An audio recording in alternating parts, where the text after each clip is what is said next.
गौतम बुद्ध कहते हैं, कद्र करना सीखो। आगे हम इस कहानी में विस्तार से जानेंगे। नमस्कार मित्रों, Dinesh inspired voice YouTube channel में आपका दिल से स्वागत है। एक समय की बात है, गौतम बुद्ध के लाखों अनुयायी थे। इन्हीं में से एक पिछले कई सालों से रोजाना उनके आश्रम में जाया करता था। बुद्ध के प्रवचन सुना करता था, ध्यान लगाया करता और वापस चला जाता। यह सिलसिला ऐसा ही चलता रहा, मगर एक दिन यह अनुयायी आश्रम नहीं आया और उसके बाद उसने आश्रम में जाना ही छोड़ दिया। बाकी कई लोगों की तरह गौतम बुद्ध ने भी यह महसूस किया कि उसका नियमित आने वाला अनुयायी किसी वजह से अब आना बंद हो गया है। इस बात को कई दिन बीत गए। एक दिन गौतम बुद्ध भिक्षा मांगकर एक गांव के रास्ते से गुजर रहे थे। वह गांव दरअसल उसी अनुयायी का था जिसने अब आश्रम में आना छोड़ दिया था। गौतम बुद्ध उस अनुयायी के घर की तरफ चल दिए। जब उसके घर के पास पहुंचे तब वह अनुयायी अपने घर के आंगन में कुछ काम कर रहा था। बुद्ध को देखते ही वह उनके पास आया, उन्हें प्रणाम किया और उन्हें बैठने के लिए आंगन के चबूतरे पर चटाई बिछा दी। गौतम बुद्ध चटाई पर आराम से बैठ गए और अनुयायी से बात करने लगे। बुद्ध ने पहले उस अनुयायी के स्वास्थ्य के बारे में पूछा और फिर पूछा कि उसके परिवार में सब कुशल मंगल तो है ना। अनुयायी ने कहा कि सब कुछ ठीक है, कोई भी अस्वस्थ नहीं है। गौतम बुद्ध ने उससे आगे पूछा, अगर सब ठीक है तो तुमने आश्रम में आना क्यों छोड़ दिया? अब अनुयायी ने थोड़ा सा शर्मिंदा होते हुए कहा, तथागत, मैं क्या करता? मेरे पास पहनने के लिए सिर्फ एक ही जोड़ी कपड़ा है और वह भी अब जगह जगह से फट चुका है। उसमें कई जगह छेद हो गए हैं। अब आप ही बताइए, ऐसी हालत में मैं इतने सारे लोगों के सामने कैसे आता?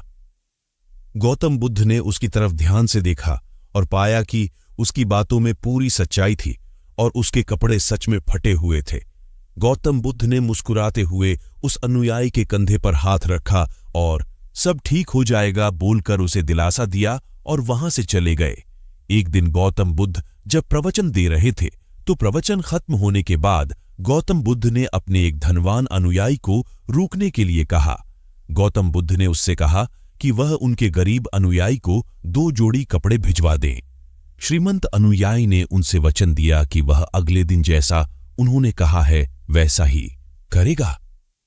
अगले दिन से गौतम बुद्ध ने देखा कि वह अनुयायी फिर से आश्रम में आने लगा है।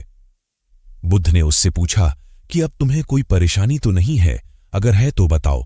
अनुयायी ने कहा, अब मुझे कोई तकलीफ नहीं है, बस कपड़ों की थी जो आपने हल कर दी। अब मैं बहुत खुश हूं। गौतम बुद्ध के अनुयायी से पूछा, अच्छा बताओ तुमने अपने पुराने कपड़ों का क्या किया? अनुयायी ने कहा, हमारे ओढ़ने के कपड़े ओढ़ने लायक नहीं बचे थे, इसलिए मैंने अपने पुराने कपड़ों को उनकी जगह इस्तेमाल करना शुरू कर दिया। गौतम बुद्ध ने पूछा, फिर तुमने अपने ओढ़ने वाले कपड़े का क्या किया?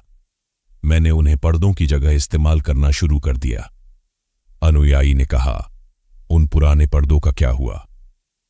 गौतम बुद्ध फिर से पूछा, मैं उनके 4 टुकड़े। अनुयायी ने कहा, हमारे ओढ़ने के कपड़े ओढ़ने लायक नहीं बचे थे, इसलिए मैंने अपने पुराने कपड़ों को उनकी जगह इस्तेमाल करना शुरू कर दिया। गौतम बुद्ध ने पूछा, फिर तुमने अपने ओढ़ने वाले कपड़े का क्या किया? मैंने उन्हें पर्दों की जगह इस्तेमाल करना शुरू कर दिया। बुद्ध ने कहा, उन पुराने पर्दों का क्या हुआ? गौतम बुद्ध फिर से पूछा, मैं उनके 4 टुकड़े करके चूल्हे से गर्म बर्तन उतारने के लिए इस्तेमाल करता हूं। अनुयायी बोला, पहले गर्म बर्तन पकड़ने के लिए इस्तेमाल करते थे, उन कपड़ों का क्या किया?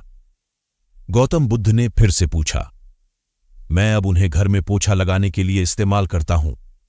अनुयायी ने जवाब दिया, पुराने पोछे का क्या किया वह भी बता दो। गौतम बुद्ध ने अगला सवाल पूछा, वह कपड़ा कुछ भी करने लायक बचा नहीं, इसलिए मैंने उसके तार अलग कर दिए और उनसे दिया की बाती बना ली। इन्हीं बत्तियों में से एक बाती आज इस आश्रम में भी मैंने जलाई है, उसी की रोशनी में हम बैठे हैं। भगवान बुद्ध अनुयायी के जवाबों से बहुत खुश हुए। उन्हें इस बात का काफी संतोष हुआ कि उनका अनुयायी किसी भी वस्तु को अच्छी तरह से इस्तेमाल करता है और हर वस्तु की कद्र करता है मित्रों।